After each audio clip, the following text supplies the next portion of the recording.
Hola, buenas tardes a todos, a todas. Espero que hayan pasado buen fin de semana, que hayan descansado algo.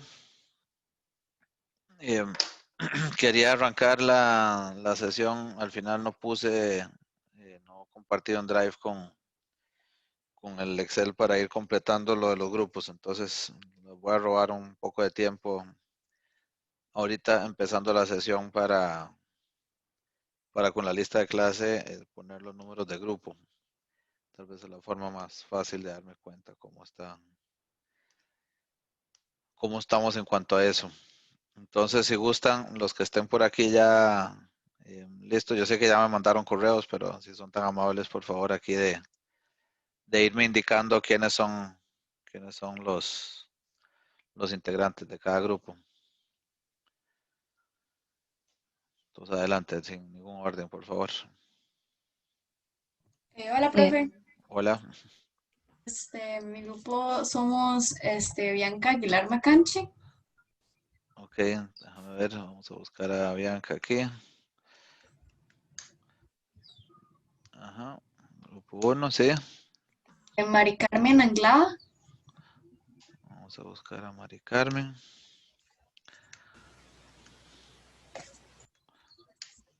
Ajá, bueno, está ahí seguido, ok, ajá. Y vos, Y yo, Julián Chavarría. Juliana, estás vos aquí, ok, bueno. Listo, gracias, Juliana.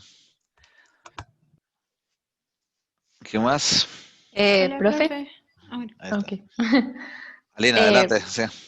Voy a empezar Bueno, con mi vos. grupo. Ok, mi grupo es Diana Quiroz, Ok, estás vos, Diana, Quiroz, ajá, Mariana Costa, Mariana, 2, y vos. y yo. Ujú. Ujú, listo, gracias. ¿Qué más estaba por hablar ahora? Sí, profe, ¿cómo está? ¿Todo bien, Jimena? Bien, por dicha, en mi grupo somos yo, Ok, estás vos, em, 3, ajá, Saúl Sánchez Saúl, 3, ajá, y Fabián Madrigal. Fabián. Ok, listo, gracias. Gracias. Sí,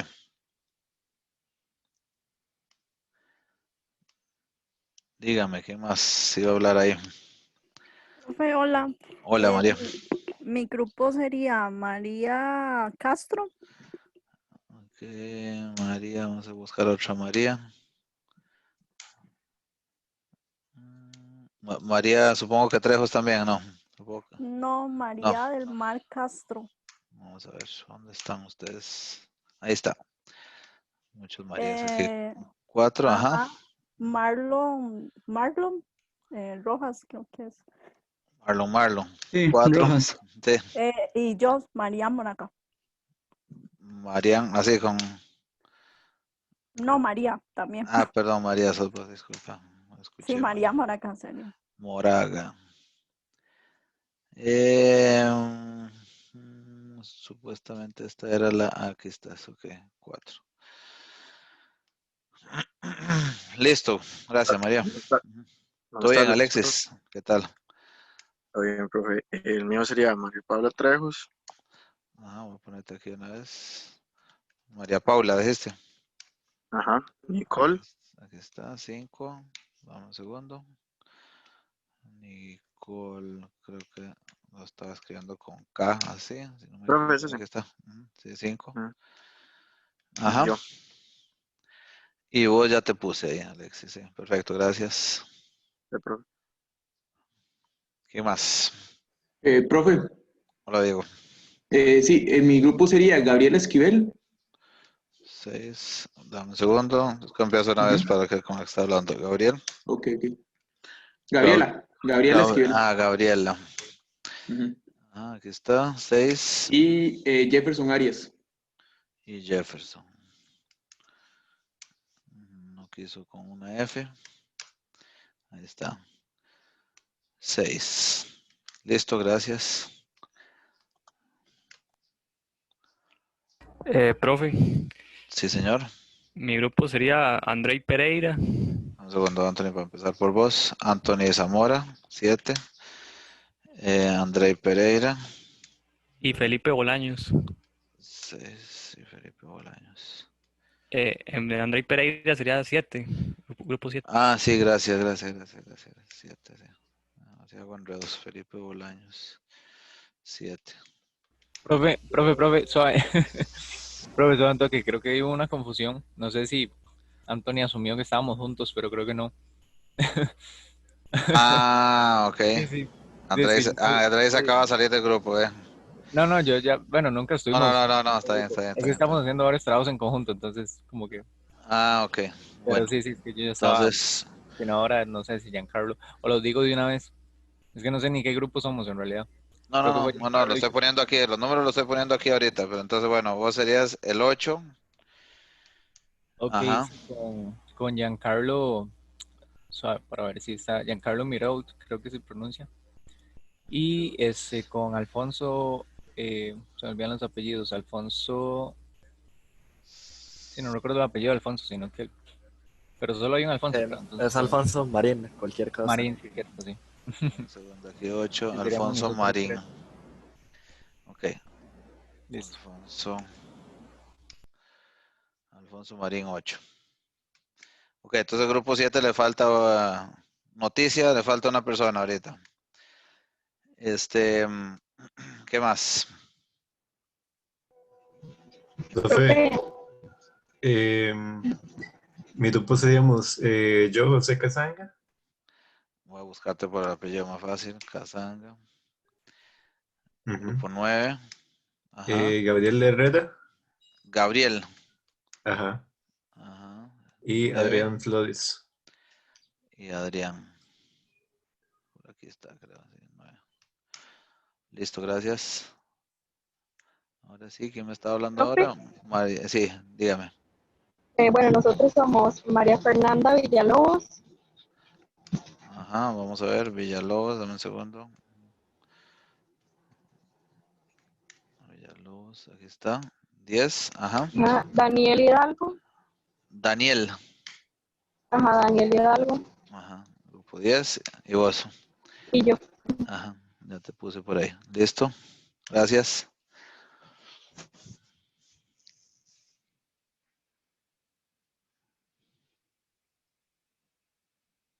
¿Quién más me falta? Profe, nuestro grupo sería Mariela Jiménez, Sí, 11. Ujú. Ana Laura Marín y Esteban Sanabria. Ana Laura Marín, estás aquí. 11. Y Esteban. Gracias. Ujú. Profe, Sí. el mío sería yo, Daniel Carvajal. Daniel. Otro Daniel. Ajá, ahí estás. 12. Sí. Juan Carlos Quiroz. Perdón. Juan Carlos Quiroz. Juan Carlos Quiroz. Ese sería 12 también. Sí. Y Michael Maurer. Michael, ese era. Vamos a ver cómo lo escriben ahí. He visto de todo. Michael. Tampoco Michael. Entonces, Michael como en inglés. Michael como en inglés, ok. Sí, Ajá. de todo. Gracias. 12, ¿verdad? Estábamos. 12. Sí. Ok. ¿Qué más? Profe, nosotros somos dos. Es Eric Quesada Ajá. Erika Sá, 13. Ujú. y Valeria Navarro. Está ahí abajito. Ahí está, 13. Ok. Ok. ¿Cómo están los demás?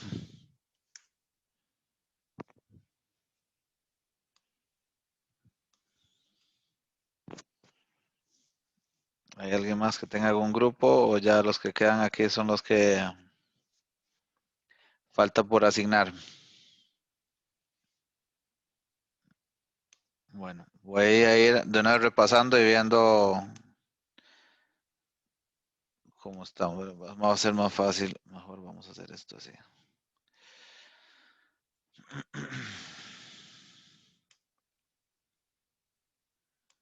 Profe, Sí. es que nosotros teníamos un problema porque estábamos viendo si se podía hacer 4 y si no, ver cómo nos divide. Ah, pero sí tenía un Porque grupo, pero era bien, de 4. Pero ustedes sí, no querían dividirse. ajá. Ese es el punto. Ujú. Ok. Bueno, entonces ahorita los ayudamos a dividirse. Entonces sí, estábamos viendo si sobraba gente o qué, o si todo el mundo tenía grupo y... Sí. Vamos a ver. Entonces, grupo 1, vamos repasando. Bianca, Mari Carmen y Juliana. Grupo 2, voy a quitar estos subtotales aquí. Y déjenme ver aquí para que sea más fácil leer esto. Ok, grupo 2, Mariana Acosta, vamos a tener a Lina y Diana Quiroz. El grupo 3 sería Fabián, Saúl y María Jimena. 4, María del Mar, María y Alonso. Aquí es donde salen siempre todos los momentos de todos los nombres, ¿verdad? Que nunca quiso la gente que supieran los demás. Alexis, María Paula, Nicole, el grupo 5. El grupo 6 serían Jefferson, María Gabriela y Diego. El grupo 7, aquí tendríamos el primero con solamente 2 personas, que son Felipe Bolaños y Anthony Zamora. El grupo 8, Alfonso, Giancarlo y Andrei. El grupo 9, José Andrés, Adrián y Gabriel. El grupo 10, Maris Leisis, José Daniel y María Fernanda. 11, Mariela, Ana Laura y Esteban. El 12, Daniel, Anthony, perdón, Michael y Juan Carlos. Y el 13 también son 2 personas que serían Valeria y Eric. Y quedan por asignar en total, vamos a ver, en total 10 personas. Entonces, no sé, de estos grupos, de estas, bueno, más bien, lo que me estaban comentando ahora, el último grupo, ¿quiénes eran los 4 personas, si son tan amables? Sí, profe, yo, Darín Gersinich. Ok, entonces voy a ir poniendo aquí Darien.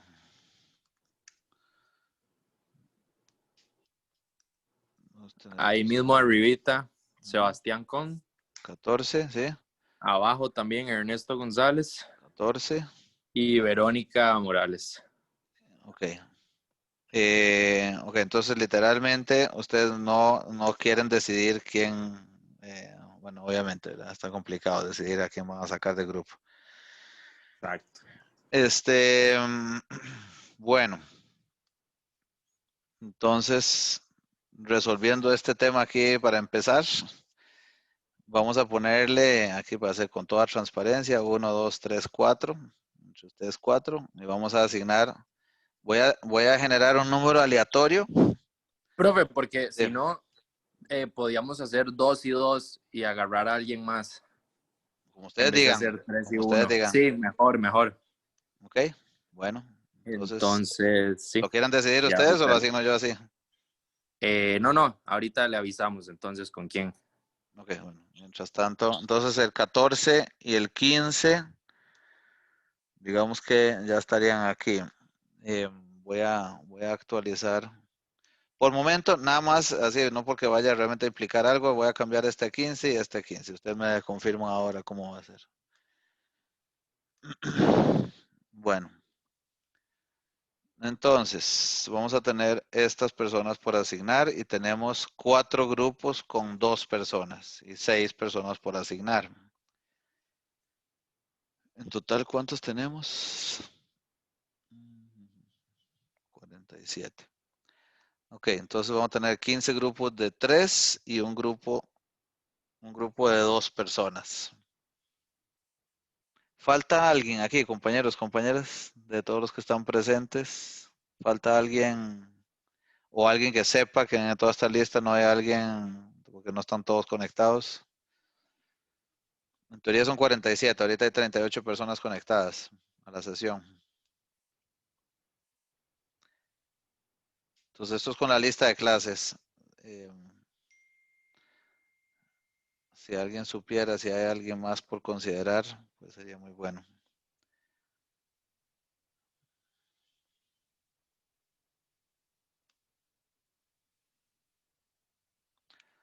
Bueno, vamos a partir de que estos son los que son. Profe. Sí. Leonardo Araya también con nuestro grupo. El 7. El 7, bueno, muy bien, ya se están poniendo de acuerdo ahí. Ok, Leonardo Araya. Vamos a ver por dónde estás. Aquí 7. Vamos a actualizar. Ok, entonces ya el 7 es de 3, entonces ya se resolvió. Nos queda el 13 con 2. Había otro por aquí con 2.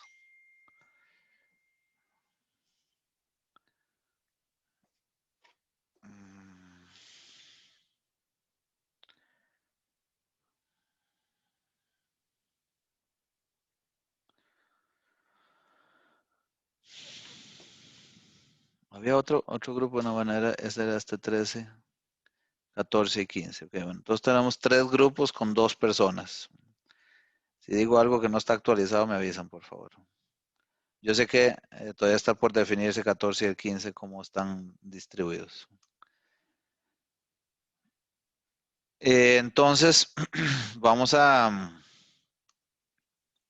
lo que vamos a hacer es primero asignar, vamos a ver.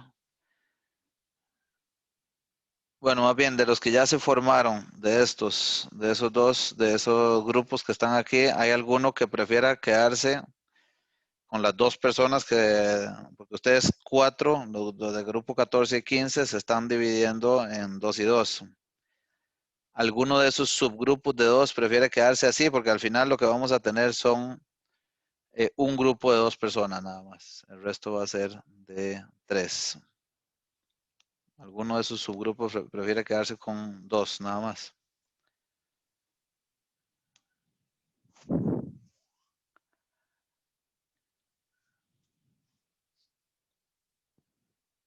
Bueno, pareciera que no. Entonces, lo que podríamos hacer aquí, por el momento, es asignar al 13, al grupo 13, el número 1, al 14, el número 2, y al 15, el número 3. Y lo que vamos a asignar aquí es números aleatorios entre 1 y 3. Sí. Profe, perdón, Sí. ahí ya, ese es su grupo, el 15, lo podemos dejar así, nosotros 2. Y por ende el 14 también. Ajá, Sí, pero, listo, profe. de 2 personas, digo, podríamos quedar el 15. Ah, ok, ya ustedes se quedan así. Ah, bueno, entonces listo. Entonces está resuelto. El 15 ya no aplica aquí. Ok, perfecto. Entonces voy a asignar aquí entre estas personas, a menos que se quieran poner de acuerdo entre ustedes, me avisan por favor. Si no, aleatoriamente lo que voy a asignar es al 13 y al 14. De estas 5 personas que están acá, voy a asignar 2, una a cada grupo de estos, al 13 y al 14. Y los otros 3 por default entonces quedarían trabajando en otro grupo, en el 16. Ok, entonces, vamos a ver cómo hacemos esto de la forma más aleatoria.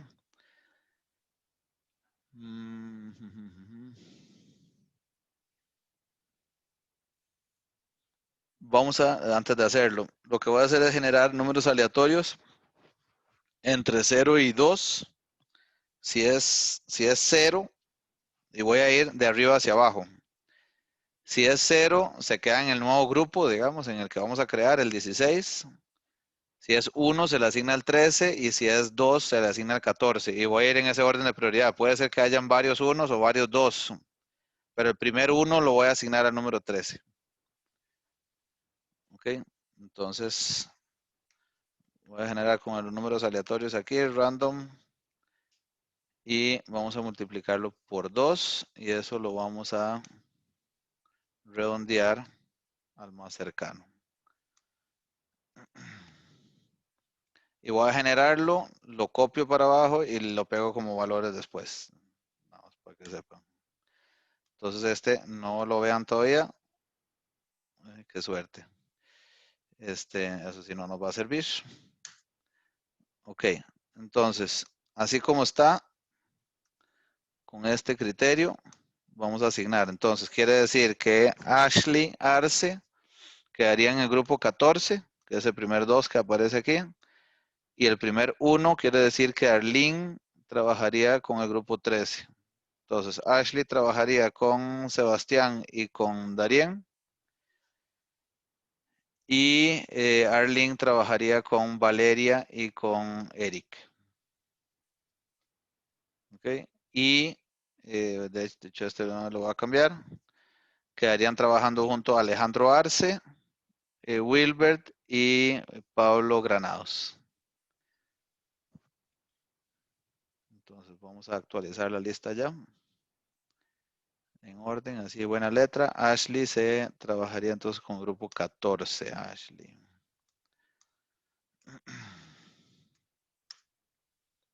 Grupo 14.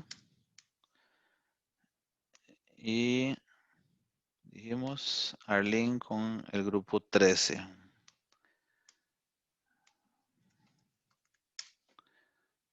A ver. Está aquí.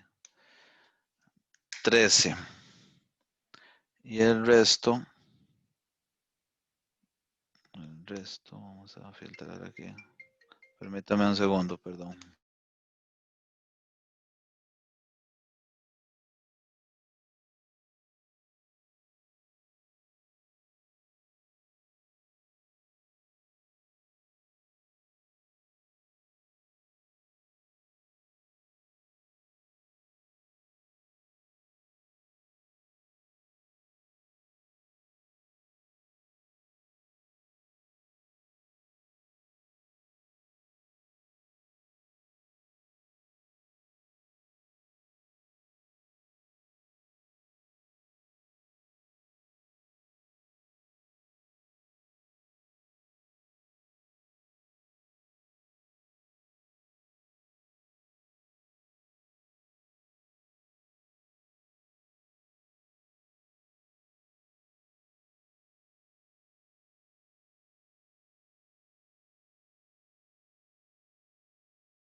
Bueno, nos vamos a hacer santos con la cuarentena, disculpen. Y el último grupo, entonces, nada para confirmar, Wilber, Pablo César y Alejandro Arce. Sí, creo que eso es lo que había dicho. Ese sería el grupo 16. Profe, una pregunta. Sí. Estos grupos de trabajo son meramente para el trabajo de investigación final, ¿verdad? Correcto. Ok, perfecto. Sí. Gracias. Un gusto. Esto lo vamos a borrar. Refresh. Entonces, bueno, ahí tienen, ¿verdad? Yo creo que no voy a repetir todos los anteriores aquí al 12 tal vez, que ya estábamos, excepto tal vez el 7, nada más confirmar, que eran Steven, Felipe y Anthony, ¿verdad? Eso fue la última hora que se agregó. Entonces el 13, de nuevo, Arlene, Valeria y Eric. El 14, Darien, Sebastián y Ashley. El 15 quedaron solamente el único grupo de 2, Ernesto y Verónica. Y el 16, Alejandro, Wilbert y Pablo César. Y esto efectivamente es para los grupos de trabajo, para el trabajo final. No tiene implicaciones formalmente, digamos, para estas primeras partes del curso. Y vamos a enviarles esto a todos, muchachos y muchachas. Bueno, ahora se los comparto para no atrasar más. Preguntas, comentarios, quejas, algo que no interpreté bien. Profe, yo tengo una pregunta, pero no es de los grupos, es de el examen parcial. Dígame, Mari Carmen. No me queda claro cuándo es, porque yo había entendido que era el 17 de septiembre, pero en Feriado. Ecohabla sale 14 de septiembre, entonces. Ok, sí, déjame verificar y confirmar eso.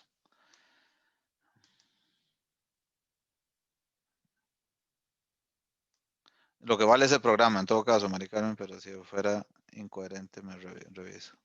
Si aquí dice jueves 17 de septiembre, entonces es el jueves 17 de septiembre, y si no me equivoco, había algo con el feriado que no recuerdo si era el lunes siguiente, el 15 se pasaba al lunes siguiente, ¿cómo era la historia? Eso no me acuerdo Profe, el bien. feriado cae 14. Lo van a dar el Lunes 14, 14. lunes Sí. 14, gracias, muy amable.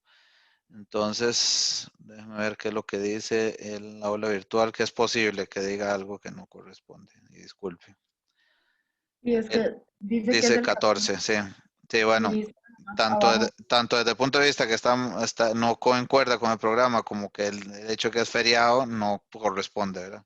Entonces, gracias por el aviso, Mari Carmen. Esto no le hagan caso, por favor. Es el jueves 17. Profe, y en las instrucciones dice que se puede entrar e iniciar entre las 12 y 8, dice el jueves Sí, 7 de mayo, todo pero eso, se supone que... no le hagan caso. No le hagan caso Ok, a nada de eso, por favor, por el momento. gracias. Si quieren un día estos hablamos del examen. Esto honestamente se quedó ahí. No sé cómo se cambió la fecha, está curioso, porque yo no lo configuré. Pero el texto y todo lo que dice ahí, las instrucciones son del semestre pasado. Ok, entonces no le hagan mucho caso. No mucho caso, no le hagan caso del todo. ¿Alguna otra pregunta, comentario?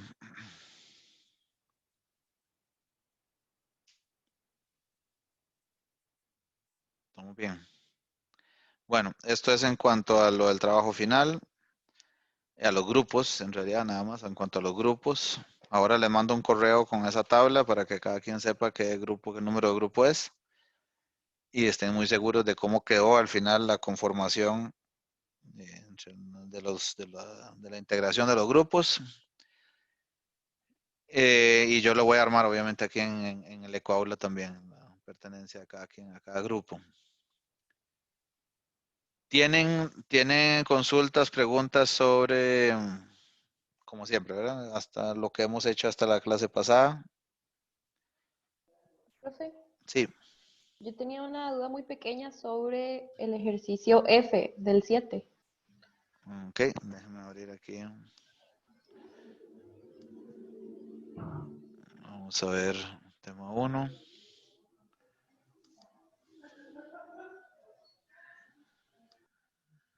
Vamos a ver aquí al final. El F.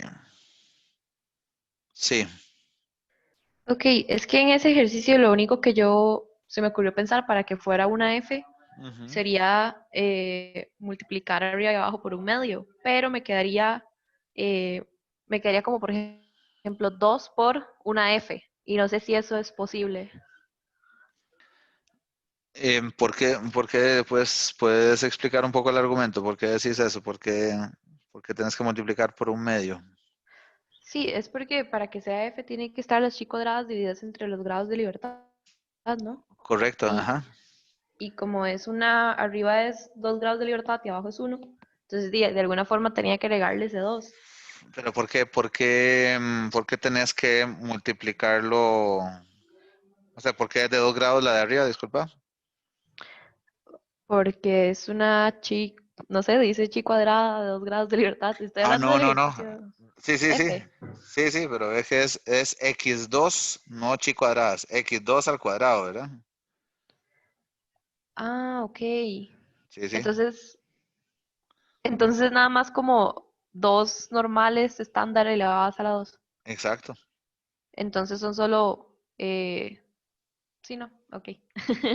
Ya, Ok, sí. ya te contestaste. Bueno, Sí, O sea sí. que sí es F. es una F con 1 y 1, exacto. Ve que cada una de estas esta es una particular, una normal estándar al cuadrado, y esta es otra normal estándar al cuadrado.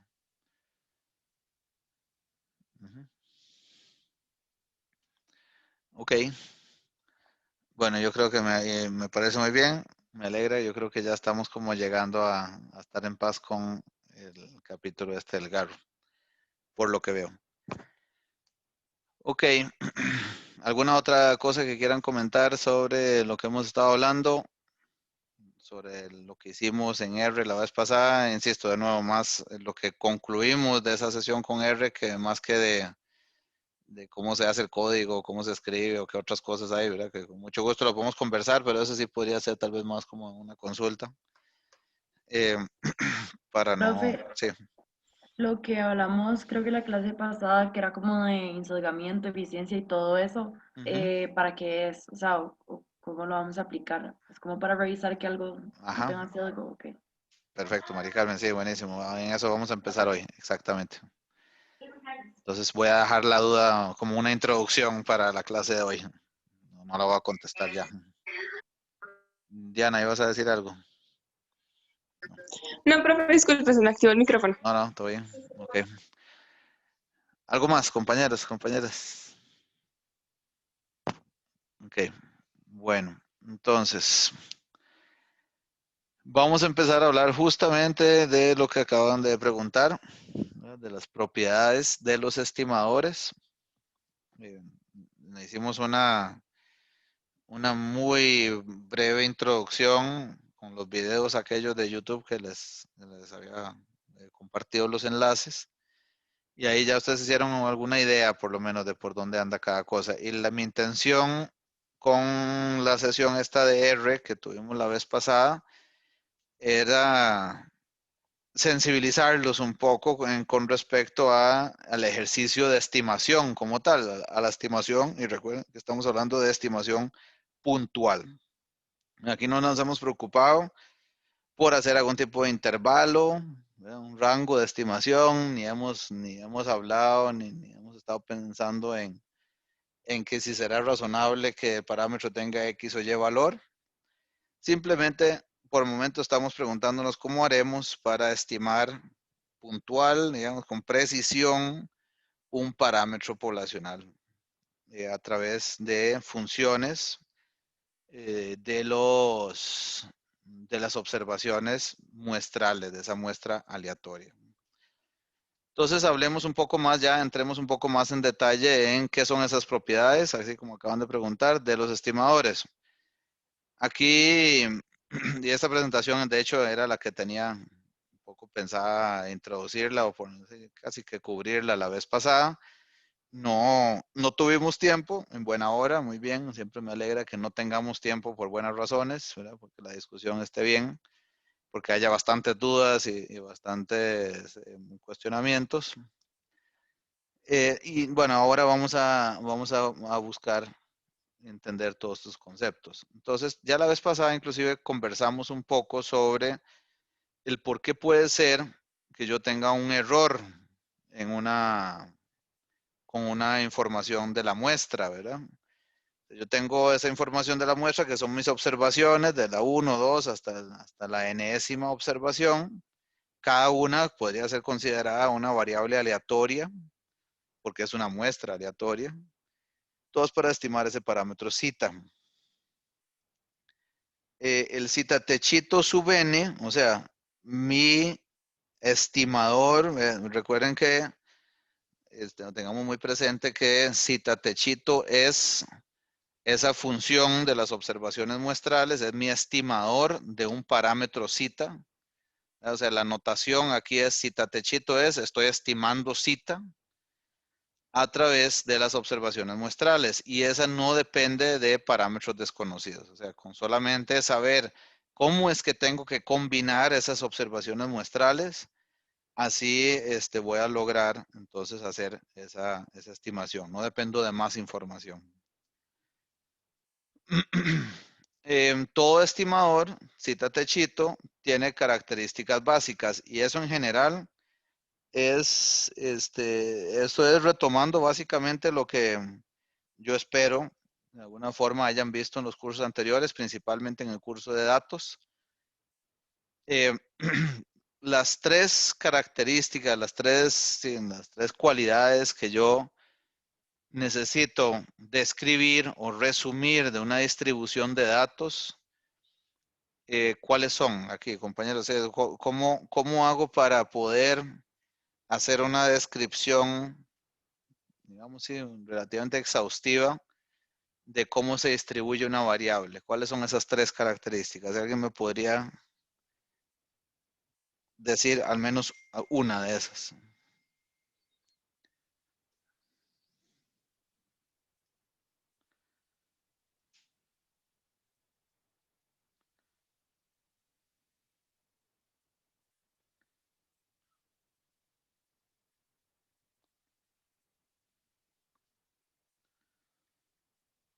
¿Cuáles son esas características?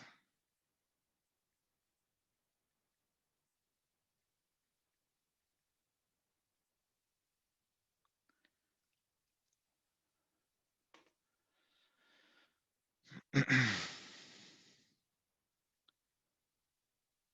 sea, alguien me dice, voy a mostrarle, tengo una variable aquí, supongamos la variable a la que hablábamos la vez pasada, la variable horas de estudio, cuántas horas estudian los estudiantes de la Escuela de Economía por semana. ¿Cómo hago para caracterizar esa variable, las horas de estudio? ¿Cuáles son esas que necesito entender para poder tener una noción de cómo es esa variable?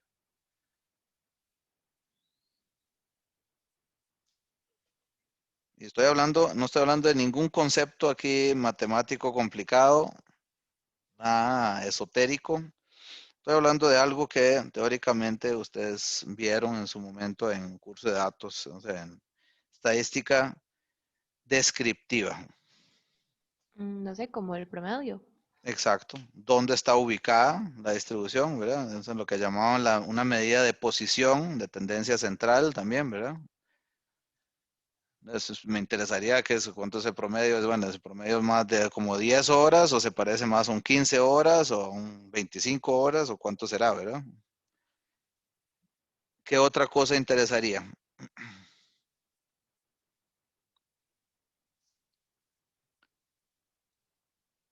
La mediana. ¿Ok? ¿Por qué te podría interesar adicionalmente la mediana? Es válido, digamos, pero ¿por qué lo podrías pensar? Supongo que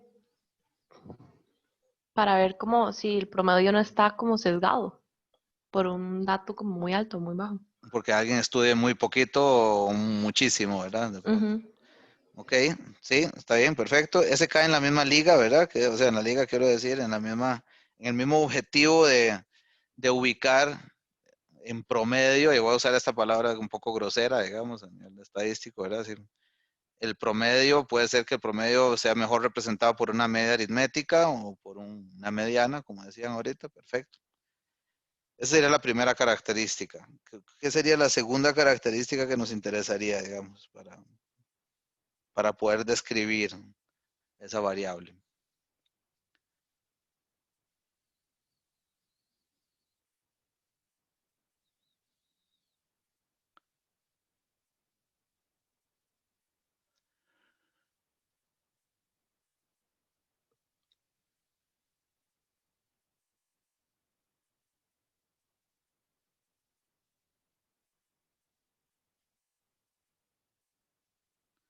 O sea, pensemos en que esas horas de estudio, no sé, ustedes me dirán si tiene sentido que uno suponga aquí que las horas de estudio de ustedes anden cerca de las 20 horas semanales, no sé si eso hace sentido.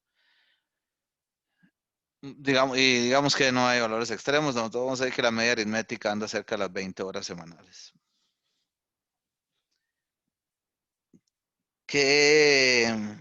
Y supongamos efectivamente que ese es el valor que salió.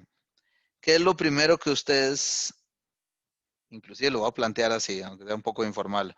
¿Qué es lo que ustedes, qué es lo primero que ustedes sienten cuando escuchan que en promedio estudian 20 horas por semana? ¿Alguien tiene alguna opinión?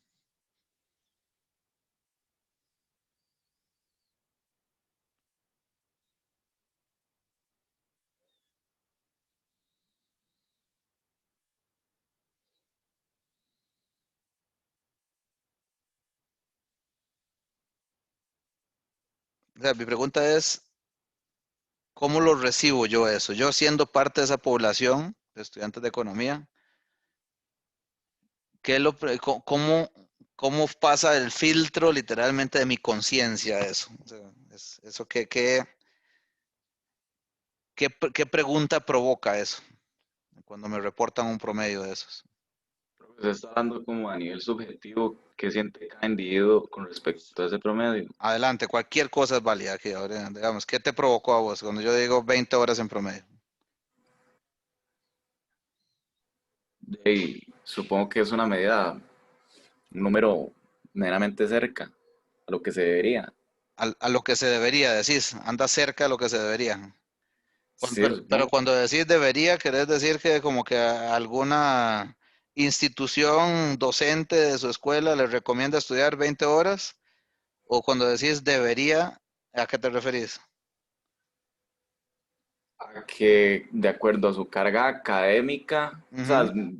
yo Ah, tal ok. vez estoy haciendo un Ya, supuesto, tal vez. ya. Sí, o sea, según los créditos que llevas, eso es lo que deberías estar estudiando. Ese es tu argumento. Correcto, Ok, así es. ok. ¿Qué más provoca?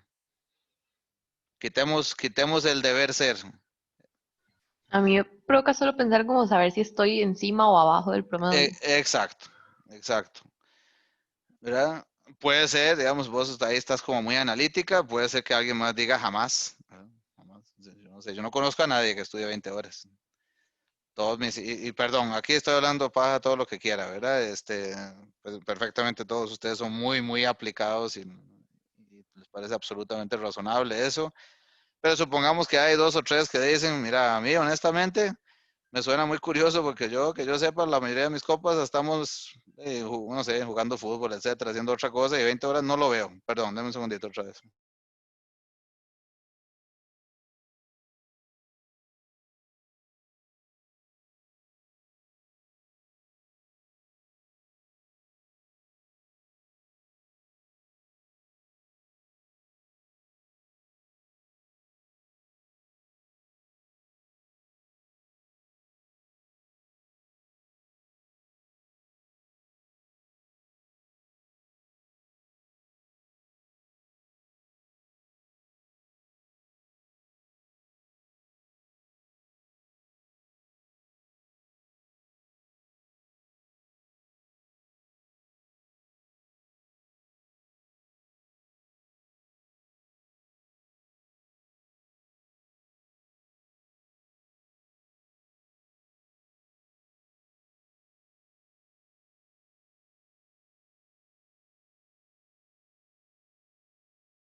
Bueno, prometido ya, disculpen, de verdad. Ya no voy a interrumpir más. Ok, entonces estábamos hablando de cómo lo recibe. Bueno, entonces me hablaron de por un lado, cómo está eso en comparación con la carga académica y también con respecto a qué tanto se parece eso a lo que yo hago también, ¿verdad? ¿Eso cómo lo podríamos resumir? Esa segunda característica. Como la varianza. Exacto. ¿Verdad? ¿Qué tanto se parece ese dato, esas 20 horas, al promedio? Perdón, al promedio no. ¿Qué tanto se parece ese promedio a cada uno de los datos, a cada uno de nosotros, de ustedes, digamos? Entonces, entendiendo la varianza, podríamos tener una idea de qué tan representativo, entre comillas, es ese promedio. En este caso aquí, bueno, como ven acá también, bueno, y la tercera característica tiene que ver con cómo se distribuye esa variable, ¿verdad? O sea, si es simétrico, si es asimétrico, si tiene una cola larga, si tiene valores extremos, si no tiene valores extremos. Entonces, bueno, teóricamente en un curso de estadística descriptiva, le deben hacer énfasis a uno en esa caracterización de una variable. Esas mismas características las seguimos arrastrando para siempre, ¿verdad? Aquí en este caso entonces hablamos de que todo este cita techito tiene esas características básicas igualmente. Aquí estamos hablando más de un valor esperado. La vez pasada ya discutimos un poco sobre la diferencia entre un valor esperado y un promedio, ¿verdad? Y su varianza, la varianza de cita techito. Recuerden que la varianza de cita techito no es igual a la varianza de X, ¿verdad? Tiene su propia varianza y se le llama aquí error estándar de cita. ¿Por qué se le llamará error estándar? ¿Por qué esa terminología?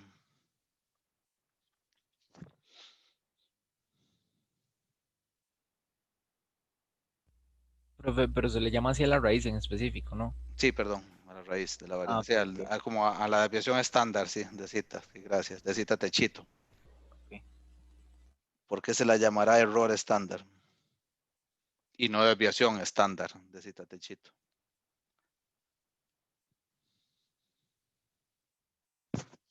Y porque es como el error que se espera.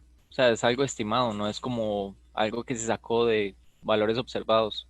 Sí, también, cierto. Pero, ¿por qué error? O sea, ¿a qué se refiere esto de error?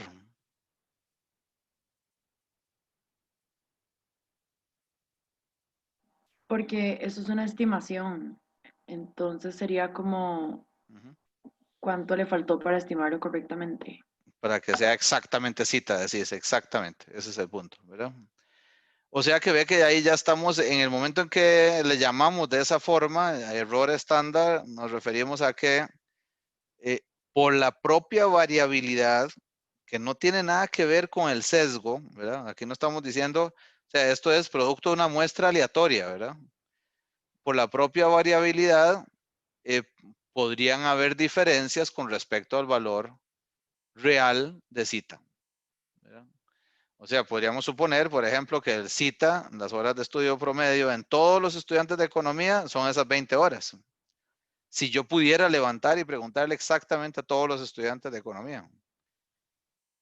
Pero seguramente ustedes van a estar de acuerdo conmigo que cualquier muestra que yo obtenga es altamente probable, por más que sea representativa de la población, es altamente probable que no dé exactamente 20 horas.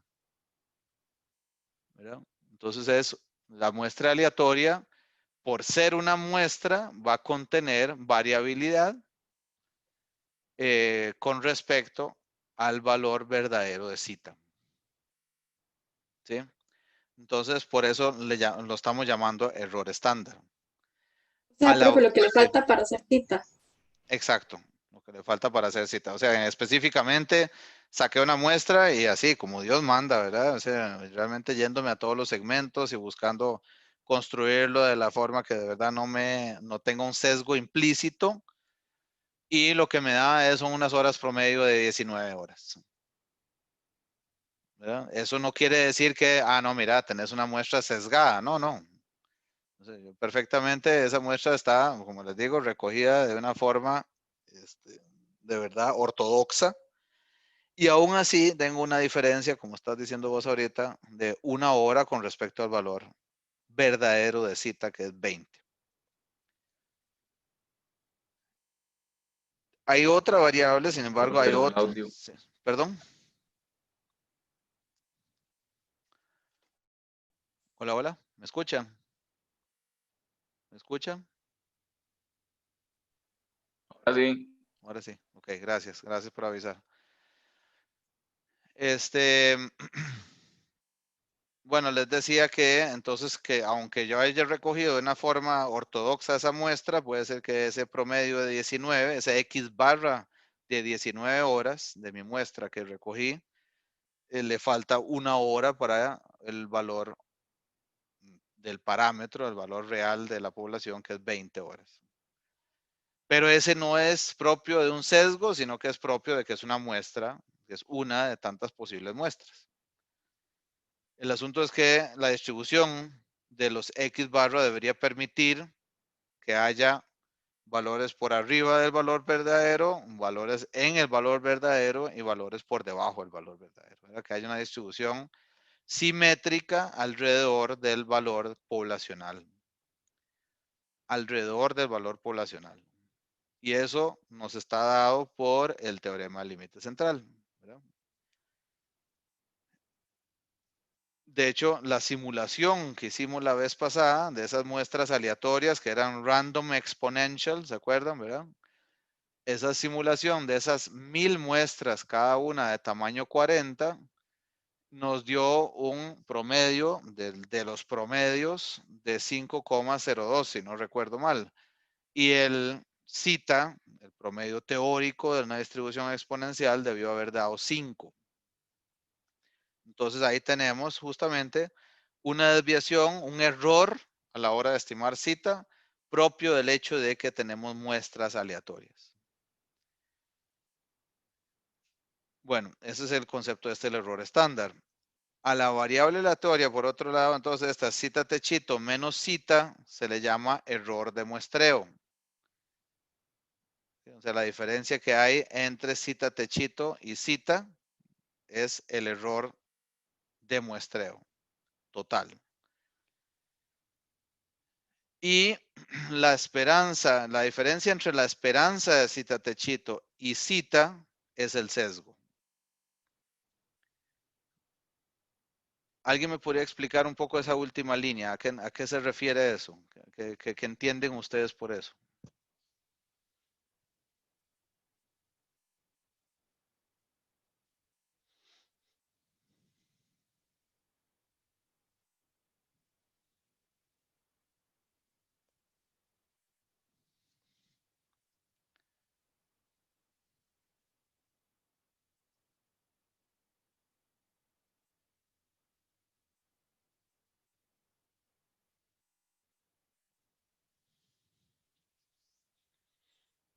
Profe, yo tengo una duda, no es para responderle eso, Adelante. pero, o sea, es un poco más como ya pensando en la práctica, creo, como en verdad estas dos cosas, como el sesgo o el error de muestreo, se pueden sacar, o sea, porque la cosa que no me hace muchísimo sentido es como el cita, o sea, el valor proporcional, cómo se sabe eso, y si uno ya sabe eso, ¿por qué uno haría una muestra o algo así, lo que sea, para encontrar un valor estimado? No sé si me explico.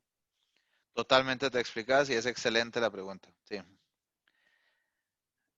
O sea, en otras palabras, en la práctica, no, de hecho no hay que refrasear nada de lo que dijiste. Está totalmente bien planteado. En la práctica, en realidad, esto como tal no va a tener mucho, vamos a ver, mucha aplicación desde el punto de vista de que bueno, vos no sabes, o sea, ¿cómo puedes dimensionar el sesgo? De hecho, no lo podemos dimensionar en la práctica, a menos que sea, y vamos a ver aquí ahorita cuando sigamos hablando de todo esto, desde la forma de estimar cita. O sea, una cosa que podría provocarte sesgo es por la forma de cálculo que tenés para estimar cita. Y la otra fuente de sesgo, que es así, puedes dimensionar cuánto va a provocar de sesgo. Y hay razones por las cuales uno podría usar estimadores que ya, por practicidad puede usarlos, pero otras razones, pero que podrían tener algún nivel de sesgo. Ahí me refiero solamente a la forma de cálculo. Y la otra fuente de sesgo que no va a ser posible dimensionar es cuando decíamos, ¿verdad? Cuando uso algún tipo de esquema de muestreo que contiene un sesgo como tal, como el ejemplo que dimos la vez pasada de hacer esta encuesta en la facultad sin contemplar estudiantes que van en el horario de la tarde-noche, ¿verdad? Para efectos de estimar el gasto promedio en comida fuera del hogar. Entonces, esa fuente de sesgo, esa razón para sesgar, yo no sé, no voy a poder dimensionar cuánto por debajo estoy del gasto promedio real de mi población de estudiantes de la Facultad de Ciencias Económicas al no contemplar los estudiantes que van en el horario de la tarde-noche. Entonces, no sé si me explico ahí. Digamos, en la práctica, este segundo tipo de fuente de sesgo no lo voy a poder dimensionar y esa es la gran bronca de utilizar muestreos no aleatorios. Y la primera fuente sí la voy a poder dimensionar y de hecho va a ser mucho en lo que nos vamos a concentrar en los ejercicios que vamos a hacer. Entonces, en la práctica, lo que sí puedo mencionar es del primer tipo de fuente de sesgo. En la práctica, la segunda fuente no la voy a poder dimensionar porque justamente no conozco cita. Y entonces sería lo mismo con el error de muestreo, digamos. Uno no podría calcularlo porque uno no sabe el valor de cita. O sí. Lo que tenés es, y sí, por eso está muy bien la pregunta también, como para ir amarrando conceptos. Yo no conozco cita. Sin embargo, y aquí va a ser un poco, un poco el credo, digamos, de que yo al utilizar un esquema de muestreo aleatorio, y cuando digo aleatorio quiero decir probabilístico en realidad, o sea, donde es conocida y es conocida, es igual para todos los elementos la probabilidad de entrar en la muestra. Puede ser que eso sea de conglomerados o que sea un muestreo sistemático o de cualquier otro tipo, pero de los que, digamos, de los que tienen esta característica de que el investigador no asigna a dedo quién entra y quién no entra, o por conveniencia deja de considerar algunos elementos, ¿verdad? Cuando el muestreo tiene esa característica de aleatoriedad, lo que voy a suponer, digamos, por eso se ha experimentado, se han hecho experimentos para ver si realmente eso pasa, pero y cumple y voy a tener que seguir creyendo para las siguientes muestras que eso va a pasar, y es que el valor esperado de cita techito es cita, ¿verdad? O sea que no voy a tener sesgos ahí. Y en lo que respecta el tema del error estándar de la estimación, a pesar de que no conozco cita, lo que voy a suponer es que el valor central, digamos, de la distribución es cita, al ser un muestreo aleatorio.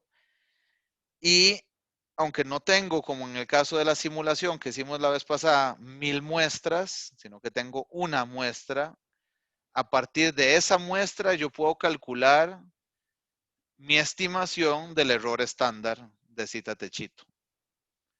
O sea, yo podría, y ¿qué es lo que pasa realmente? Lo que se puede probar aquí es que la desviación estándar que tengo de los valores de X, de mi X1 hasta XN, o sea, de mi muestra aleatoria, esa desviación estándar de esas X la puedo trasladar a X barra si digo que es esa desviación estándar dividida entre la raíz de N.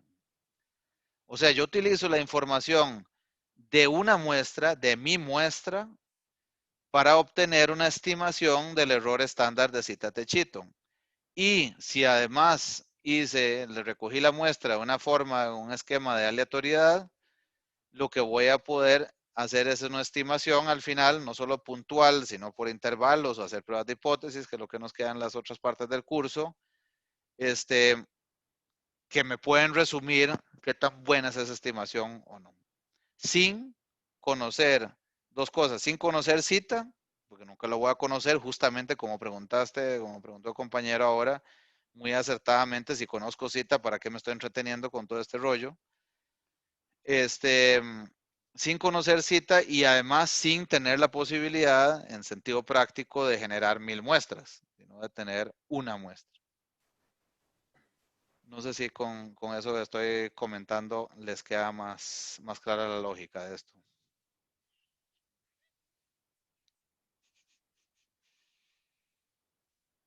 ¿Tienen A mí sí, alguna profe, gracias. otro comentario? Ok, perfecto. Bueno. Entonces les preguntaba, ¿cómo se entiende esa última línea? O sea, la esperanza de cita techito menos cita es el sesgo. No sé si alguien tiene algún comentario, alguna interpretación de esa línea.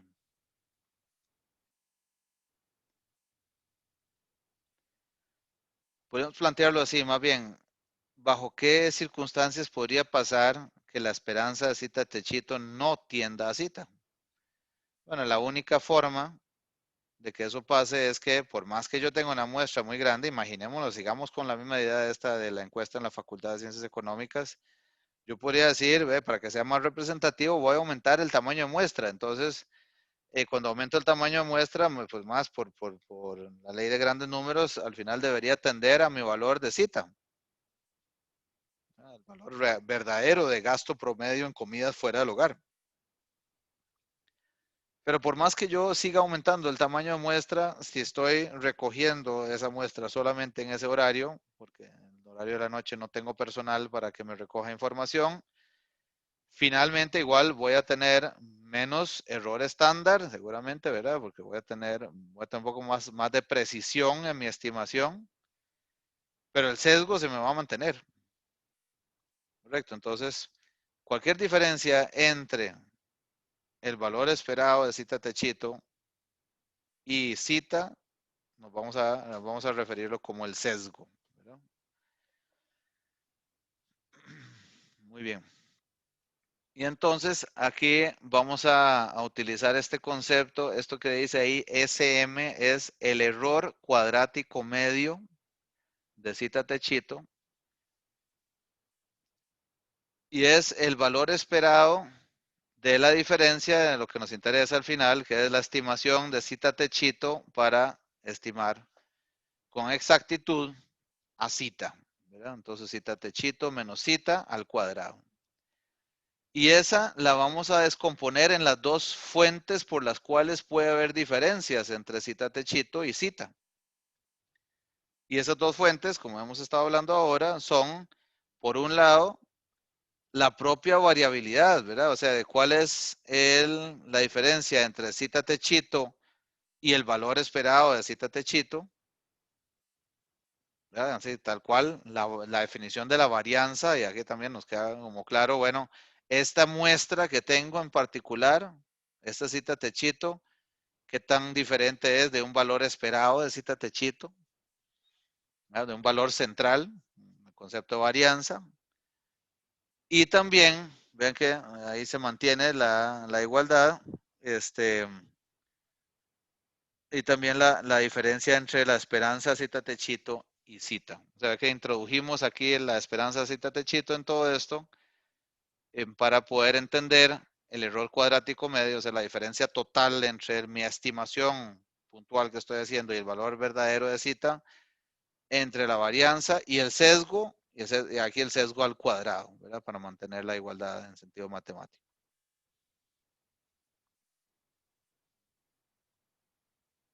Entonces, eso es fundamental, ¿verdad? Porque cuando hago una estimación puntual, las diferencias con respecto a citas se pueden deber a esas dos cosas. Una cosa que puedo administrar, que es el sesgo, y otra cosa que no voy a poder administrar, que no sea por el tamaño de muestra, pero aún trabajando con el tamaño de muestra, pues voy a al final trabajar sobre una asintótica, ¿verdad? Es decir, nunca voy a poder eliminar algún nivel de variabilidad.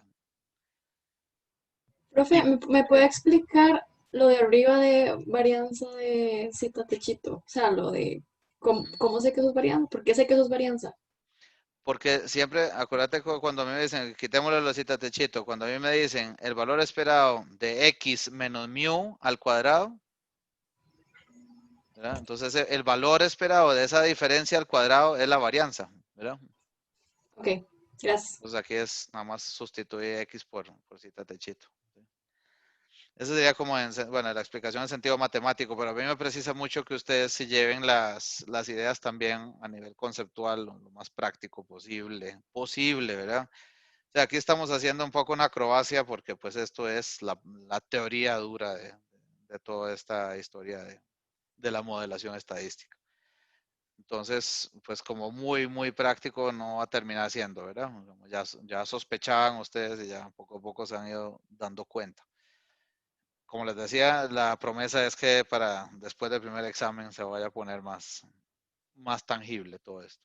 Pero de cualquier forma, creo que también es un buen momento como para estos ejercicios abstractos, ¿verdad? Para que nos queden algunas nociones y algunos conceptos también claros, más allá de poder hacer ejercicios o todo esto, sino de que realmente reflexionemos sobre lo que implica.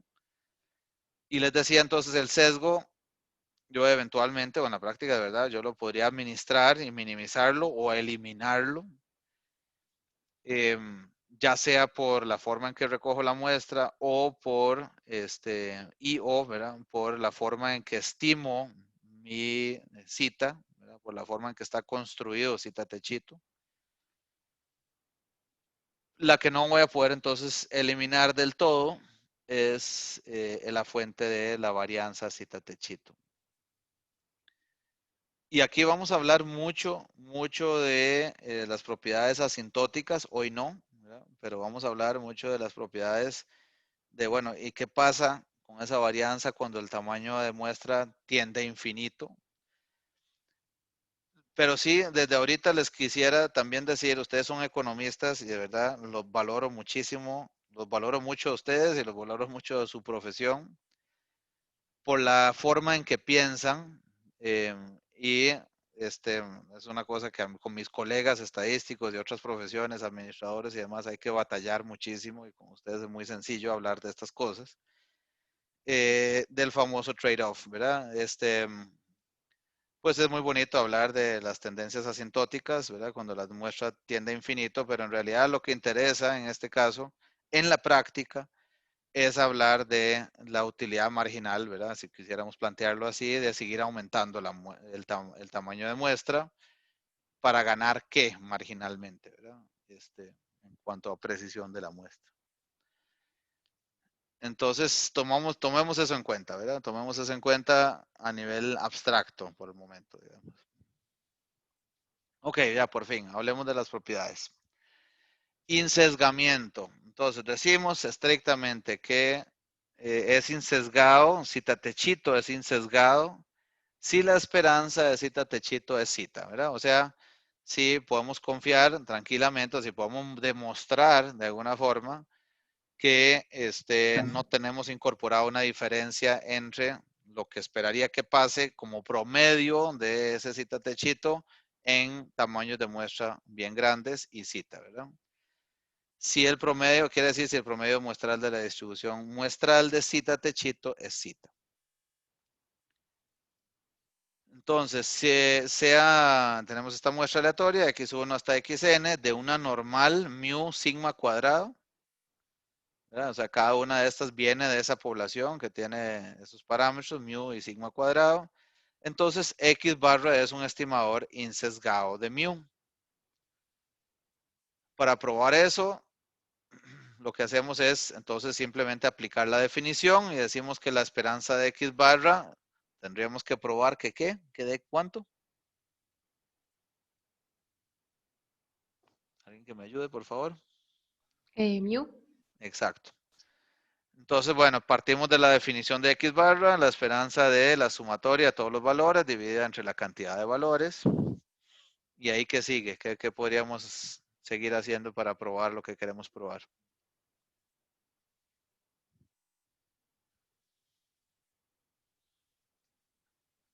aplicando todo lo que hemos estado viendo y diciendo.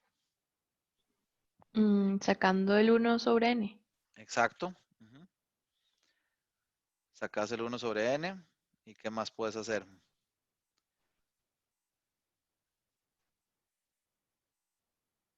O sea, te queda 1 sobre n por la esperanza de la sumatoria de las xy, ¿verdad?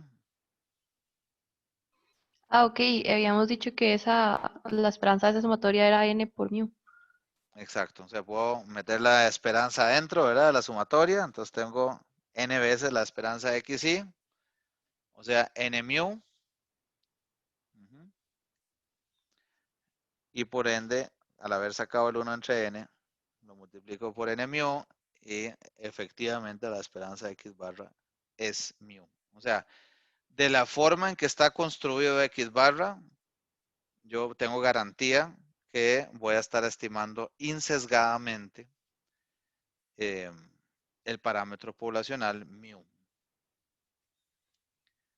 Otro caso es este, ¿verdad? Donde tenemos una muestra aleatoria de 1 hasta n, también de una normal mu sigma cuadrado, y entonces decimos que ese cuadrado es un estimador insesgado de sigma cuadrado.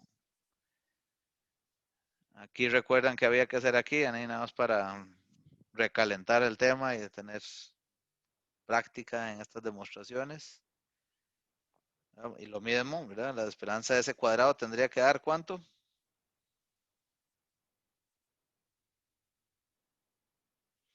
Da sigma cuadrado. Exacto.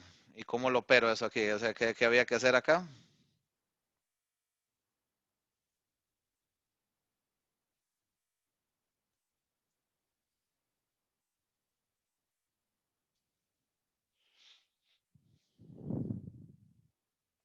Tiene que sacar el 1 entre n menos 1. Ajá, exacto, saco ese. La esperanza. Ajá. Después, ¿qué?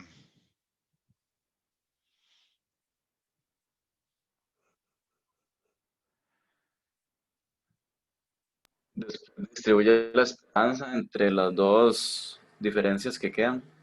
Ajá, y esas diferencias eran, esas dos, exacto. ¿Cuáles eran? XY menos la media ¿Cuál media? al cuadrado, el mu. Exacto, perfecto. ¿Y cuál es la otra diferencia? N es la esperanza de x barra menos mu al cuadrado. También, exacto. Entonces, una era, exacto, esta era, ¿se refería a qué? O sea, el valor esperado de esta era.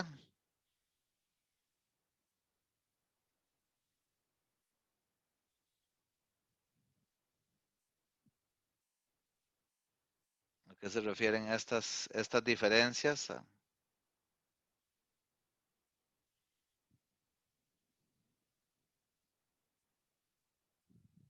La varianza.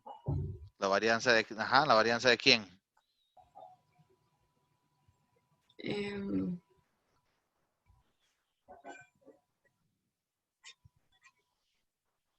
Que eso es un poco, ahí vamos perfecto, vamos por muy bien, muy buen camino. Eso es un poco lo que quiero irlo sensibilizando, que ustedes tengan como claridad, cuando decimos varianza, siempre hay que decir o esperanza de quién, ¿verdad? Entonces, cuando es la esperanza de esto, es decir, la varianza de De quién. una normal. Ajá, pero ¿de cuál variable? O sea, ¿cómo se llama la variable? La varianza de, paréntesis. ¿Cuál es estándar? La normal nada más. O sea, lo de. Ajá, ajá. Y sigma al cuadrado. O sea, es Exacto. que. Sí, sí, sí, perfecto. La varianza de las X, ¿verdad? Ujú. Entonces, recuerden que siempre cuando uno dice varianza hay que ponerle entre paréntesis de quién, ¿verdad? Es la varianza de las X, exacto, que es sigma cuadrado. ¿Y cómo sé eso? Porque aquí está X. Es X con respecto al promedio o el valor esperado de todas las X. Y por eso yo sé que es la varianza de X, o sea, sigma cuadrado. Perfecto. ¿Y esto qué es? El valor esperado de esto.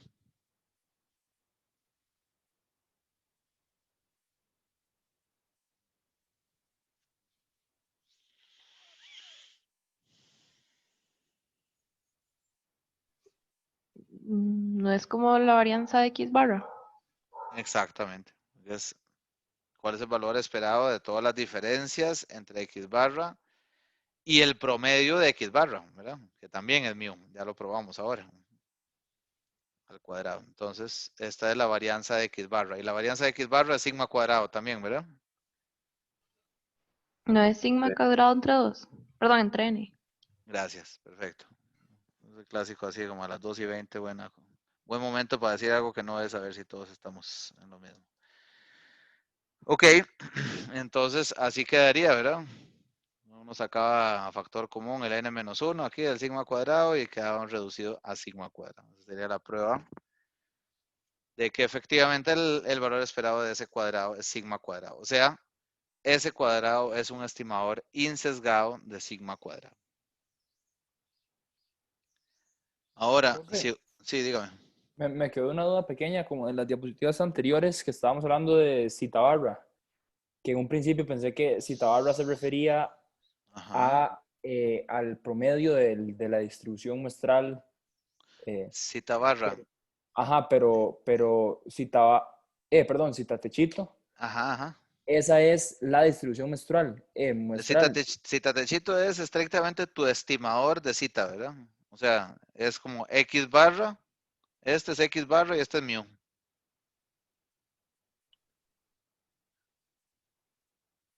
¿Sí?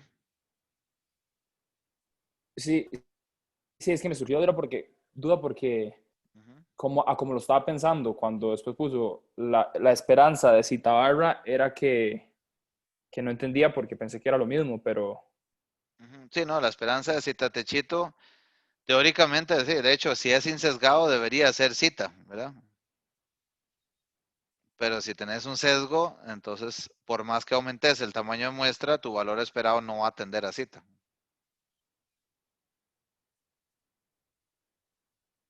Esa era un poco la idea con esto, esa explicación que les di aquí. En esta parte de estos ejercicios que estamos, estas pruebas que estamos haciendo aquí ahorita, era simplemente verificando el tema del sesgo, ¿verdad? Si es insesgado como tal. O sea, si el valor esperado, por la forma en que calculo mi zeta techito, que aquí es ese cuadrado y en la prueba anterior es X barra, por la forma en que calculo ese estimador, efectivamente el valor esperado de ese estimador es el parámetro. Y en ambos casos vimos que es así. Entonces, no Profe, necesariamente pero es lo mismo, sí. Sí, dígame. tengo una duda entonces, estoy un poco confundida. Aquí X barra ya no es el estimador insesgado, o sea, ahora qué es X barra acá. X barra, sí, bueno, es un buen punto. X barra aquí es un elemento que necesito para calcular este otro estimador, ¿verdad? Porque aquí ya la intención no es estimar mu. O sea, X barra no está haciendo el papel aquí de estimar mu. X barra está simplemente ayudándome a calcular ese cuadrado. Sí, porque la pregunta aquí estrictamente es si ese cuadrado es un estimador insesgado de sigma cuadrado. No sé si me explico. Sí, y Sara, cuando lo estamos haciendo, cuando lo multiplicamos por n, es porque esa X barra no está indexada ahí. ¿O por qué? Cuando lo multiplicamos, ¿en cuál parte? Pero nada, me perdí, disculpa. Es que cuando hacemos o sea, xi menos mi al cuadrado menos n, ese n sale porque no está indexado ahí, ¿o por qué? Este n que está multiplicando aquí es porque esa sumatoria que la estaba aplicando inicialmente a las dos diferencias, como decía el compañero ahora, a xi menos mu y x barra menos mu, esa sumatoria cuando se le aplico a este término es siempre la misma, ¿verdad? O sea, es para todas las observaciones de i igual a 1 hasta n, es el mismo valor, porque x barra es una constante para la muestra. Sí, por eso que no Sí. está indexado ahí. Ajá, Ok, sí. exacto, sí. Bueno, sí. En resumen, sí, lo que estabas preguntando. Ok, entonces, esta parte les decía, sí, dígame. Y ahí tampoco me quedó claro cómo fue que, o sea, el resultado final del paréntesis cuadrado. El Porque resultado, o sea, cómo llegamos aquí o cómo llegamos de aquí a aquí. No, de la tercera línea a la cuarta, pero solo del paréntesis cuadrado. Ok. Sí, el paréntesis cuadrado, lo que me está diciendo es, yo tengo el valor esperado para cada una de las XY con respecto a mu, ¿verdad? La diferencia cuadrática. Entonces dijimos que esa es la varianza. Para todos esos términos va a ser la varianza de XY. Sí, es más que todo las n's, que fue lo que pasó, porque Ya, ok, que se perdona. dividía entre Entonces, n. como estos son, como estos son todos lo mismo, entonces para la sumatoria va a ser n sigma cuadrado. Entonces aquí creo que estamos en paz. Y dijimos que como ya estaba multiplicado por n, y aquí tenemos ahora la esperanza x barra menos mu, esta esperanza es sigma cuadrado entre n. Entonces se elimina con esta n de acá y por eso queda sigma cuadrado aquí nada más. Ok, sí, gracias. Perfecto. Ok. Bueno, entonces, si tuviéramos ahora este estimador, un T2, ¿verdad? Definido como 1 entre n más 1, ya no 1 entre n, sino 1 entre n más 1 por la sumatoria, ese es insesgado para mu. Entonces, que procedemos de la misma forma, ¿verdad? Sacamos el factor, 1 entre n más 1, y lo demás queda igual, ¿verdad? Entonces, n veces mu entre n más 1. Eso claramente no es igual a mu. Entonces, este estimador no sería insesgado. En otras palabras, sería sesgado para mu. ¿Y de cuánto es el sesgo de T2? Si quiero calcular, necesito calcular el sesgo de ese estimador que estoy definiendo, el T2, tengo siempre que comparar estas dos cosas. La esperanza de cita techito, o sea, la esperanza T2, menos cita. O sea, en este caso sería n veces mu entre n más 1, que es el valor esperado que acabamos de calcular aquí, y le resto mu, ¿verdad? Y al hacer eso, el resultado es menos mu entre n más 1. ¿Ok?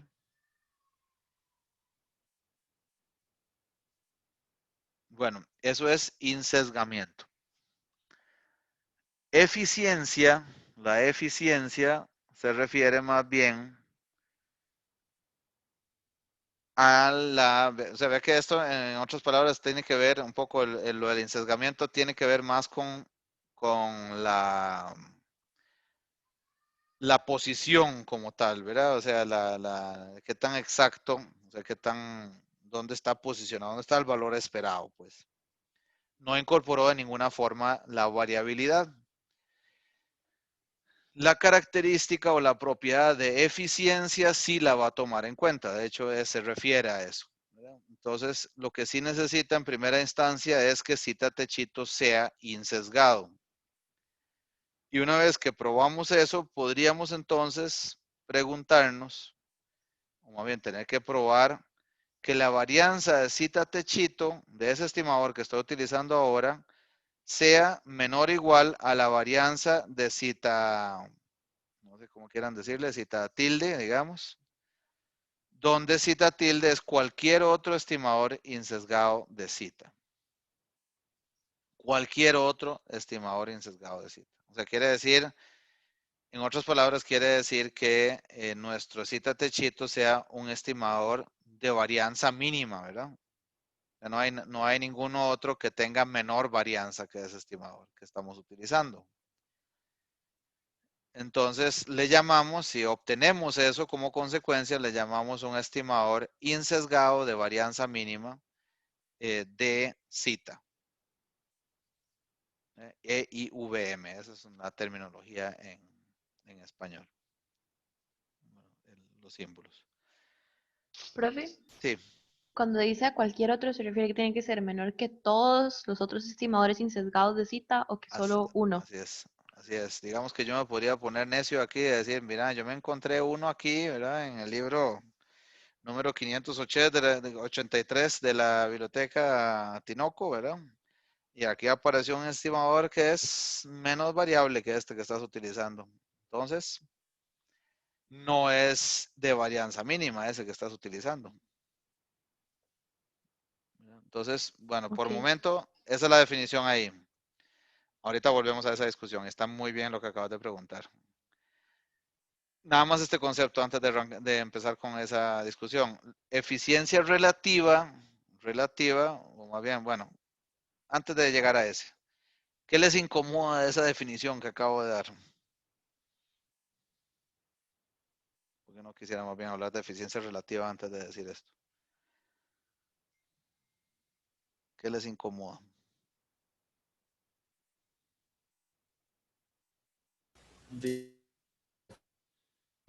Efectivamente la menor varianza.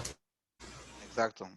Te incomoda la posibilidad de que el obsesivo Alexander se vaya a la biblioteca a buscar cualquier otro estimador que nadie había sospechado que podía salir ahí de la manga, ¿verdad?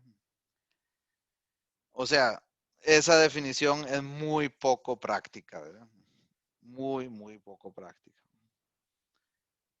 Entonces, yo nunca sé cuántos otros estimadores insesgados podría haber. Entonces, la forma de atacar ese problema práctico es por dos vías. Uno es uno muy intuitivo y sencillo, que es la de la eficiencia relativa, en la que digo, bueno, ¿será que no? Yo no sé si es no sé si es mínimo, ¿verdad? ¿Por qué? Porque pues, no conozco todos los posibles otros estimadores. Lo que sí sé es que es mejor que otro, Citatechito 2, que tengo aquí a la mano. Entonces, ese es relativamente eficiente. Citatechito 1. Entonces, la eficiencia relativa de Citatechito 1 siempre la vamos a definir como la varianza de Citatechito 1 comparada con la varianza de Citatechito 2. Si esa eficiencia relativa, si ese índice da menor que 1, entonces Citatechito 1 es eficiente relativamente. Y si no, entonces pues no lo es, ¿verdad?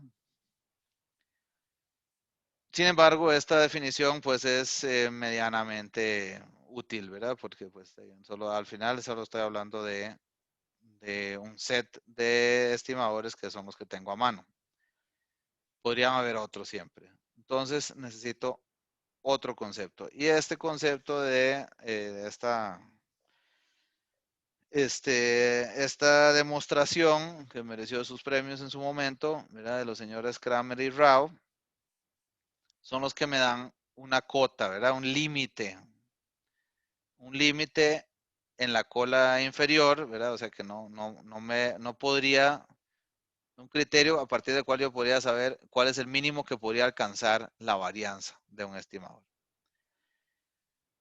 Entonces, ese límite está dado por esta expresión, que es el inverso, ¿verdad? 1 entre n veces la esperanza de la derivada del logaritmo natural de la función de densidad con respecto a zeta al cuadrado. Eso no tiene nada de intuitivo, por supuesto, ¿verdad? Por algo se ganaron premio estos señores. Pero es así, ¿verdad? Si yo logro entonces demostrar, en otras palabras, que la varianza de mi estimador es igual a esto, a 1 entre n veces la esperanza, bueno, todo esto que está ahí, entonces demostré que mi estimador es de varianza mínima. ¿Tienen alguna objeción con eso que acabo de decir? ¿Alguna pregunta?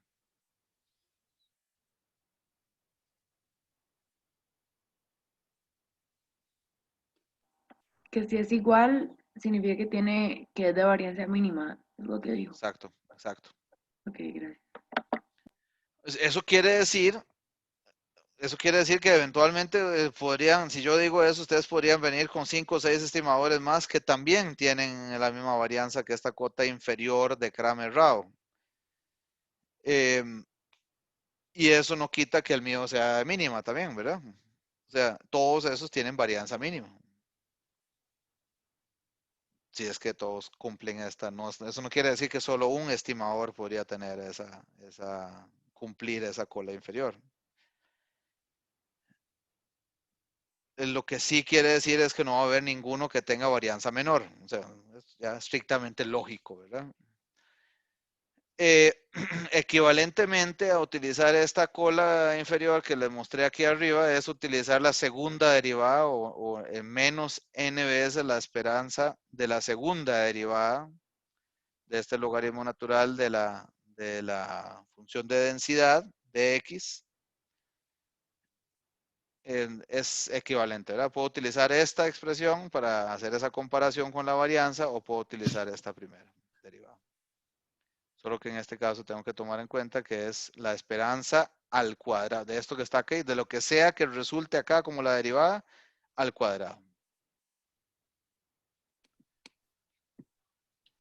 ¿Alguien iba a preguntar algo? Ok. Bueno, entonces, en cuanto a la eficiencia, ¿verdad? Si la varianza de un estimador insesgado es igual a la cota de Kramer-Rao, ese estimador es estimador insesgado de varianza mínima, como acabamos de decir, ¿verdad? Es decir, es eficiente. Ejemplo. Si tenemos esta muestra aleatoria con una función de probabilidad, que no es una densidad, sino una probabilidad de Poisson, o sea, es una variable discreta, que tiene esa forma, ¿verdad? E a la menos lambda, lambda a la x entre x barra, para cualquier valor de x de 0, 1, 2 o cualquier valor, ¿verdad? Esa sabemos que la esperanza de x es lambda y que la varianza también es lambda.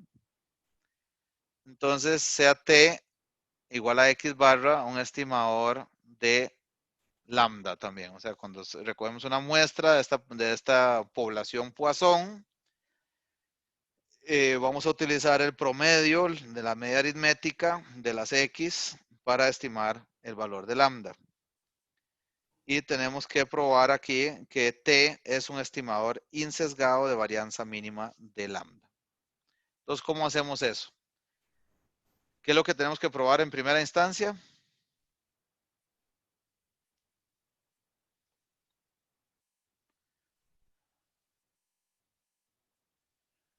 Que t sea insesgado de lambda. Exacto.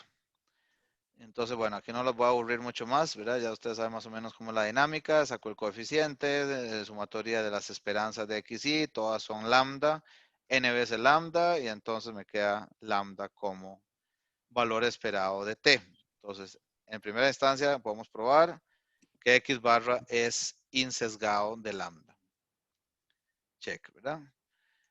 Y luego la varianza de t, eso también ya ustedes lo saben bien, el coeficiente aquí sale al cuadrado, 1 entre n al cuadrado, sumatoria de las varianzas, o sea, n veces lambda, y me quedaría lambda entre n como la varianza de x barra, o sea, la varianza de mi estimador t. Hasta aquí vamos bien, ¿verdad? ¿Qué es lo que tengo que probar después de esto?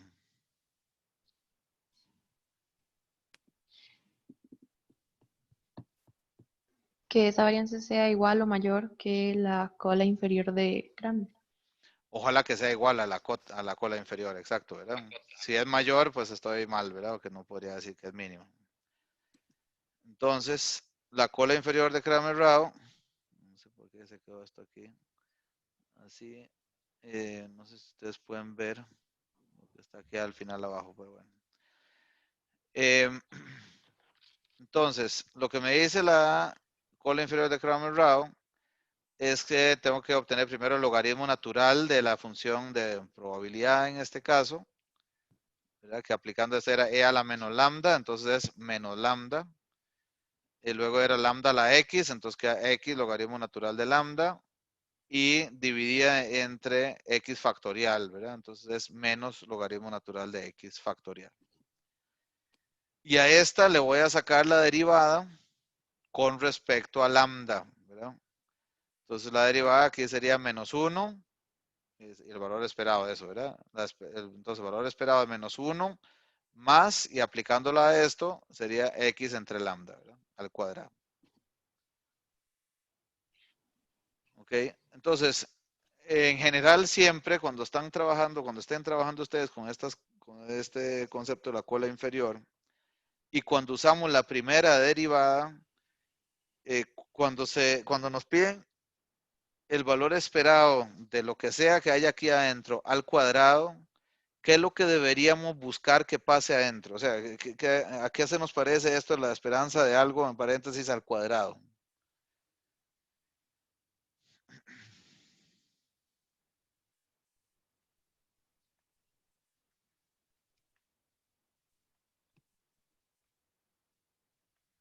Porque lo que no deberíamos hacer, lo que no es muy productivo normalmente, es desarrollar una fórmula notable ahí, ¿verdad? Y si no quiero hacer eso, ¿qué es lo que debería haber adentro ahí en el paréntesis? Alguna expresión de algún valor de una variable comparado con respecto a su valor esperado. O sea, si yo ahí tuviera, por ejemplo, un x menos mu al cuadrado, yo sé que el valor esperado de eso es la varianza de x. O si fuera un x barra menos mu, sería la varianza de x barra. ¿De acuerdo? Entonces, lo que tengo que buscar hacer con esa expresión que tengo dentro del paréntesis es plantearla de alguna forma para que efectivamente ahí me exprese la diferencia entre un valor de x y su promedio. ¿Verdad? Porque aquí está x entre lambda y menos 1. Entonces, la forma de lograr eso sería multiplicar esta expresión de menos 1 más x entre lambda, multiplicar esto por lambda, ¿verdad? Entonces, si multiplico esto por lambda, me quedaría x menos lambda, literalmente. ¿Ya? Y tendría que dejar aquí afuera de otro paréntesis esto pequeño, 1 entre lambda para mantener la igualdad. Y ese 1 entre lambda es el que sale aquí al cuadrado. Y adentro me queda x menos lambda. Y el valor esperado de esto al cuadrado. Y esto es la varianza de x. ¿Ya? Que a su vez es lambda. Entonces voy a tener 1 entre lambda como resultado de esta operación. Hasta ahí vamos bien, ¿verdad? Con la cola inferior. Por ende, la cola inferior de Cramer-Rao, la CICR, sería 1. Recuerden que ahí nos decían que es 1 entre n veces el valor esperado de la primera derivada al cuadrado del logaritmo natural de la función de probabilidad. Entonces es 1 entre n por 1 entre lambda, que es el resultado que obtuvimos ahora al derivar, y sacar el valor esperado, y entonces me quedaría lambda entre n como resultado de la cola inferior. Y esto es exactamente la varianza de x barra que probamos antes. O sea, x barra es un estimador insesgado de varianza mínima para lambda. Creo que esta es la última filmina aquí para cerrar. Perdón que los atrasé un poco hoy. Tenemos otro concepto aquí un poco simpático de nombre, ¿verdad? Este de MELI, que es el mejor estimador lineal insesgado. Entonces, utilizando todos esos conceptos que vimos ahora, decimos que zeta techito es un mejor estimador lineal insesgado de zeta si satisface estas condiciones. A, refiriéndose a la linealidad, que sea una función lineal de los valores muestrales, x1 hasta xn, de la forma como vemos en el primer tema, ¿verdad? A1 x1, A2, etcétera, donde todas las AI son constantes. Eso es lo que la hace lineal. B, zeta techito es un estimador insesgado de zeta. Esa es la segunda condición, o sea, que haya un insesgamiento y además que la varianza de zeta techito sea mínima, ¿verdad? O sea, menor que la varianza de cualquier otro estimador insesgado de zeta. Por tanto, por todo esto, si eso es así, x barra, acabamos de trabajar, es MELI, ¿verdad? ¿Cuáles son los AI de x barra?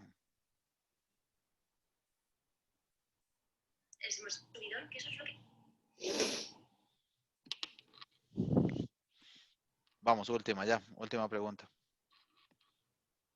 ¿Cuáles son los valores de las AI en el caso de x barra? ¿No es 1 entre n? Sí, gracias. Perfecto. 1 entre n. Bueno, y la última propiedad y todo esto que estamos hablando, vean que aquí no hablamos nada de que si la muestra tiende a infinito o no tiende a infinito, no hay ningún concepto de límite, ni convergencia, ni nada aquí, ¿verdad? Entonces, estrictamente estamos hablando de muestras pequeñas. Entonces, la suficiencia, la última propiedad, se refiere por el momento, y voy a hacer énfasis en esto que estoy diciendo ahorita, por el momento vamos a decir que es que usa toda la información contenida en la muestra. O sea, después lo vamos a complicar un poco más esta propiedad de suficiencia. Por el momento solo vamos a decir que no deja por fuera nada de la muestra. ¿Hace sentido entonces que X barra es suficiente y la mediana no? Antes que mencionaron el ejemplo de la mediana muy acertadamente. ¿Por qué la mediana no es suficiente?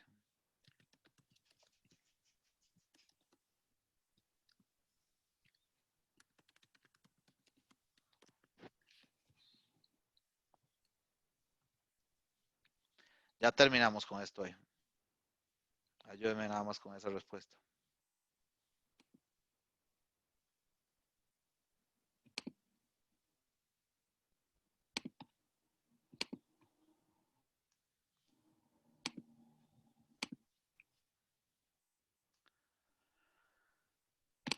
Estimados compañeros, compañeras, vamos. Porque solo usa un valor. Solo usa un valor. ¿A qué te refieres con que solo usa un valor? ¿Cómo calculo la mediana? O sea, el centro, digamos, no dice en realidad nada sobre los demás. Sí, o sea, lo que dice Mari Carmen es si en las colas, ¿verdad? Si el mínimo, el máximo fueron valores cercanos a ese valor de la mediana o si son muy lejanos, si son valores extremos, no le afectan absolutamente nada, ¿verdad? En cambio, el X barra sí es afectado por esos valores extremos, que fue justamente la razón que me dieron antes, acertadamente, de por qué podría valer la pena utilizar la mediana en lugar de la media aritmética. Muy bien, entonces, pero esa ventaja de la mediana hace que no sea suficiente, ¿verdad? No utiliza toda la información. Entonces, eso es un problema a la vez de la mediana. En cuanto a las propiedades deseables de los estimadores. Bueno, y con eso, entonces, a menos que haya alguna otra pregunta, comentario, terminamos el día de hoy. ¿Hasta dónde es que entra el primer parcial? El primer parcial cubre este tema 2. O sea, nos falta todavía de ver algunos puntos de estos temas. ¿Sí? Pero nosotros Profe, vamos a hacer como una práctica de examen. Sí, sí, claro, claro. De hecho, que dicha que me preguntan, les voy a habilitar ya en el EcoAula los ejercicios recomendados que ya pueden empezar a hacer del Mendenhall. Y la próxima, de hecho, podríamos arrancar haciendo un par de ejercicios de estos. Profe, ¿pero de solo esta materia o también el pasado? Del tema 1. Del tema 1 también, sí, sí, Yolanda, sí, esa es del tema 1 y lo que estamos viendo ahorita. Ok, gracias. Un gusto. Profe, perdón, tengo una Alfonso. pregunta. Sí, adelante. Las siglas E y VM, ¿qué significaban? Estimador insesgado de varianza mínima. Voy, ¿cómo es? Estimador insesgado de varianza mínima. Ah, ok, gracias. Un gusto. profe, Sí.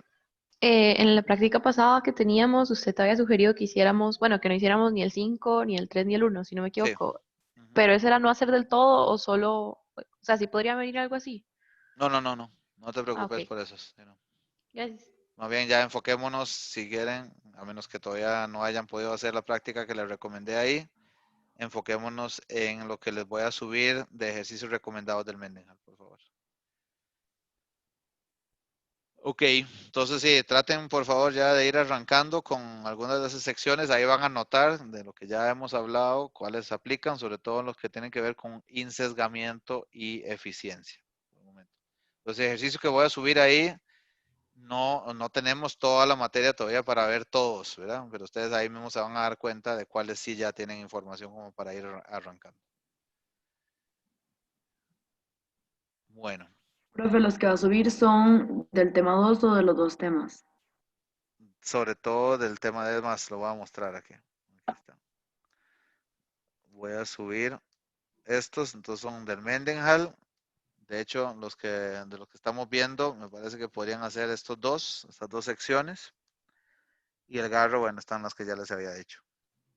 Que del capítulo 6 también creo que tal vez algunas de estas preguntas del inicio ya podrían también revisarlas. Por si acaso surge la pregunta, es más importante para este tema 2 que estamos ahora ya viendo, más importante la práctica del Mendenhall que la del garro, pero la del garro también es útil. Pero entonces del tema 1, la única práctica que tenemos hasta el momento son esos ejercicios del garro. Sí. Y no podría subir más, o sea, como para prepararnos para el examen. Sí, de hecho lo que les voy a dar podría revisar ahora es subirle algún examen de semestres anteriores. Ok, gracias. Un gusto. Ok, bueno, que pasen buena tarde y nos vemos el jueves si Dios quiere. Gracias, profe. Adiós. Bueno, chao.